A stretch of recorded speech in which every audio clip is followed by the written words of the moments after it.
सुप्रभात। मेरा नाम वैभव है। मैं इस नाटक में नरेटर का किरदार निभा रहा हूँ।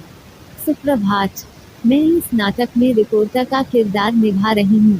सुप्रभात।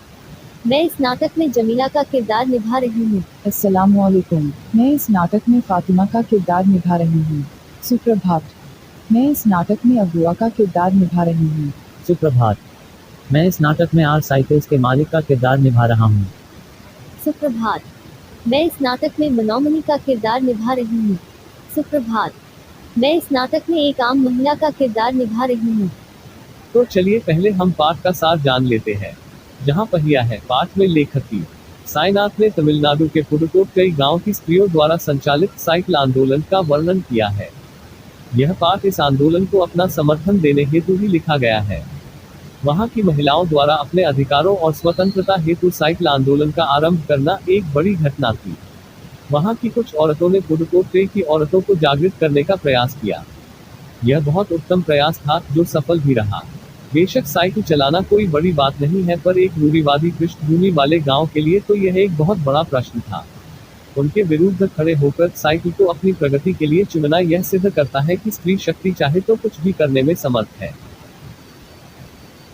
पुडुकोट्टई तमिलनाडु में साइकिल चलाना एक सामाजिक आंदोलन है। कुछ अजीब सी बात है ना? लेकिन चौंकने की बात नहीं है। पुडुकोट्टई जिले की हजारों नवसाक्षर ग्रामीण महिलाओं के लिए यह अब आम बात है। अपने पिछड़ेपन पर लात मारने, अपना विरोध व्यक्त करने और उन जंजीरों को तोड़ने का जिनमें वे जकड़े हुए हैं, कोई ना कोई तरीका लोग निकाल ही लेते हैं।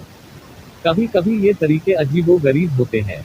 भारत के सर्वाधिक गरीब जिलों में से एक है पुडुकोट्टई। पिछले दिनों यहाँ की ग्रामीण महिलाओं ने अपनी स्वाधीनता, आजादी और गतिशीलता को अभिव्यक्त करने के लिए प्रतीक के रूप में साइकिल को चुना है। उनमें से अधिकांश नवसाक्षर थी।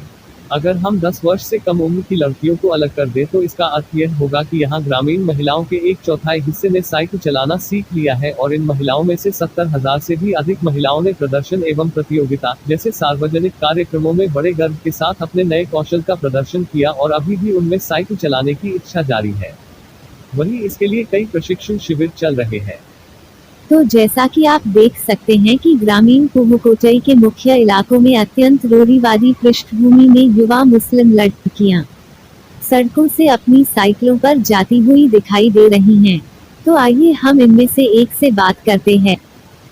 तो जमीला जी, आपने साइकिल चलाने के लिए ही क्यों प्रदर्शन किया? यह मेरा अधिकार है। अब हम कहीं भी जा सकते हैं। अब हमें बस का इंतजार नहीं करना पड़ता। मुझे पता है कि जब मैंने साइकिल चलाना शुरू किया तो लोग पत्तियां कसते थे, लेकिन मैंने उस पर कोई ध्यान नहीं दिया।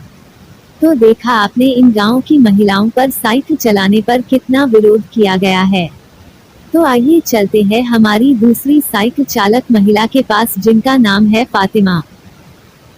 फातिमा एक माध्यमिक स्कूल में पढ़ाती है और उन्हें साइकिल चलाने का ऐसा चाव भी लगा है कि हर शाम आधा घंटे के लिए किराए पर साइकिल लेती है। एक नई साइकिल खरीदने की उनकी हैसियत नहीं है। तो फातिमा जी, आपको साइकिल चलाने से क्या मिलता है और महिलाओं के साइकिल चलाने पर आपको क्या लगता है? साइकिल चलाने में एक खास तरह की आज़ादी है। हमें किसी पर निर्भर नहीं रहना पड़ता। मैं कभी उसे नहीं छोड़ूंगी। साइकिल चलाने से मेरी कौन सी कमाई होती है? मैं तो पैसे ही गंवाती हूँ। मेरे पास इतने पैसे नहीं हैं कि मैं साइकिल खरीद सकूं, लेकिन हर शाम मैं किराए पर साइकिल लेती हूँ ताकि मैं आज़ादी और खुशहाली का अनुभव कर सकूं। पुडुकोट्टई पहुंचने से पहले मैंने इस विनम्र सवारी के बारे में कभी इस तरह सोचा ही नहीं था। मैंने कभी साइकिल को आज़ादी का प्रतीक नहीं समझता था। तो सुना आपने, जमीला, फातिमा और उनके मित्र अवंती, इन सब की उम्र 20 वर्ष के आसपास है और इन्होंने अपने समुदाय की अनेक युवतियों को साइकिल चलाना सिखाया है। इस जिले में साइकिल की धूम मची हुई है। इसकी प्रशंसकों में है महिला खेतिहर मजदूर, पत्थर खदानों में मजदूरी करने वाली औरतें और गांवों में काम करने वाली ने बैलगाड़ी और आंगनवाड़ी कार्यकर्ता, बेशकीमती पत्थरों को तराशने में लगी औरतें और स्कूल की अध्यापिकाएं भी साइकिल का जमकर इस्तेमाल कर रही हैं। तो अब तक जिस भी महिलाओं से हमने बात की है, उन्होंने साइकिल चलाने और अपनी व्यक्तिगत आज़ादी के बीच एक सीधा संबंध बताया है। तो आइए अब हम साइकिल आंदोलन चलाने वाली एक अगुआ से महिलाओं के साइकिल चलाने पर बात करते हैं। तो अगुआ जी, आप इस महिला साइकिल आंदोलन के बारे में क्या कहना चाहेंगी? मुख्य बात यह है कि इस आंदोलन ने महिलाओं को बहुत आत्मविश्वास प्रदान किया। महत्वपूर्ण यह है कि इसने पुरुषों पर निर्भरता कम कर दी है।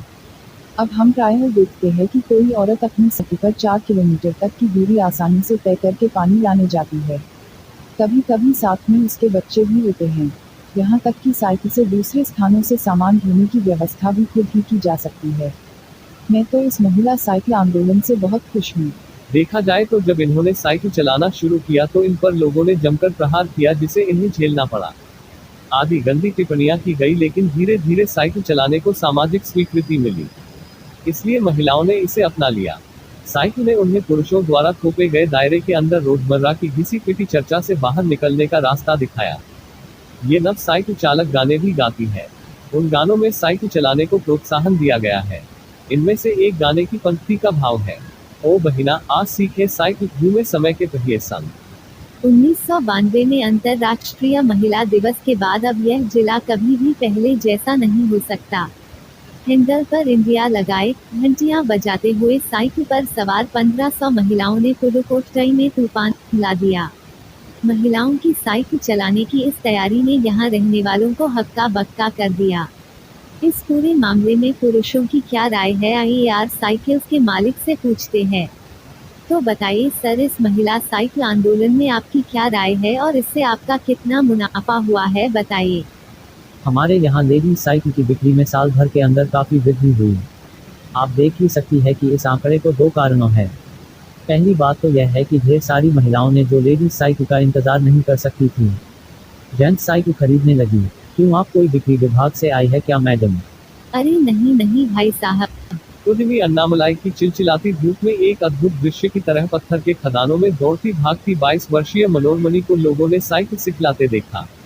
अभी जैसा कि आप देख सकते हैं कि हम चिलचिलाती धूप में खड़े हैं और देख सकते हैं कि कुछ महिलाएं एक लड़की से साइकिल सीख रही है, तो चलिए चलकर इनसे कुछ बात करते हैं।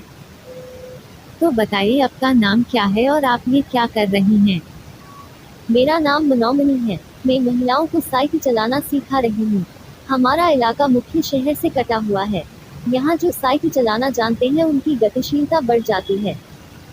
तो जैसा कि आपने देखा कि यहाँ की कुछ महिलाएं अगल बगल के गांवों में कृषि संबंधी अथवा अन्य उत्पाद बेच आती हैं। साइकिल की वजह से बस के इंतजार में व्यय होने वाला उसका समय बच जाता है। खराब परिवहन व्यवस्था वाले स्थानों के लिए तो यह बहुत महत्वपूर्ण है। दूसरे, इससे इन्हें इतना समय मिल जाता है कि ये अपने सामान बेचने पर ज़्यादा ध्यान केंद्रित कर पाती हैं। तीसरे, इससे ये और अधिक इलाकों में जा पाती हैं।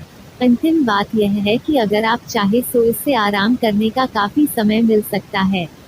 जिन छोटे उत्पादकों को बसों का इंतजार करना पड़ता था, बस स्टॉप तक चने के लिए भी पिता, भाई, पति या बेटों पर निर्भर रहना पड़ता था, वे अपना सामान बेचने के लिए कुछ गिने चुने गांवों तक ही जा पाती थी, कुछ को पैदल ही चलना पड़ता था। जिनके पास साइकिल नहीं है वे अब भी पैदल ही जाती हैं।